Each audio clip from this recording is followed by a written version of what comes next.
আসসালামু আলাইকুম ওয়া রাহমাতুল্লাহি ওয়া বারাকাতুহু। সেহরির বিষয় দেখুন, বুখারী শরীফের হাদিস এবং মিশকাত শরীফের হাদিস হযরতে আনাস রাদিয়াল্লাহু তাআলা আনহু থেকে বর্ণিত। রাসূলুল্লাহ সাল্লাল্লাহু তাআলা আলাইহি ওয়াসাল্লাম বলেছেন, তাসাহহারু ফা ইন্না ফিস সুহুরি বারাকা। অর্থাৎ রাসূল সাল্লাল্লাহু তাআলা আলাইহি ওয়াসাল্লাম বললেন যে তোমরা সেহরি করো, কারণ সেহরির মধ্যে বরকত রয়েছে। যদি কোনো ব্যক্তি সেহরি না করে বা কোনো কারণবশত সেহরি না করতে পারে, ঘুম থেকে জাগরণ হইতে দেরি হয়ে যায়, তাহলে সে ব্যক্তির সেহরি না করেও রোজার নিয়ত করতে পারে, সে ব্যক্তির রোজা হয়ে যাবে।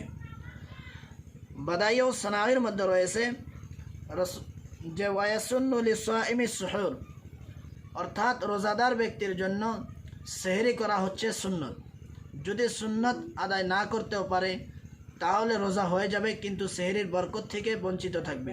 যার জন্য সবাই যেন সেহরি করি। আল্লাহ সুবহানাহু ওয়া তাআলা আমাদের সবাইকে সেহরি করার তৌফিক দান করুন, আমিন। এবং সেহরির যেটা বরকত, সেই বরকত আমাদের সবাইকে আল্লাহ সুবহানাহু ওয়া তাআলা নসিব করুক, আমিন।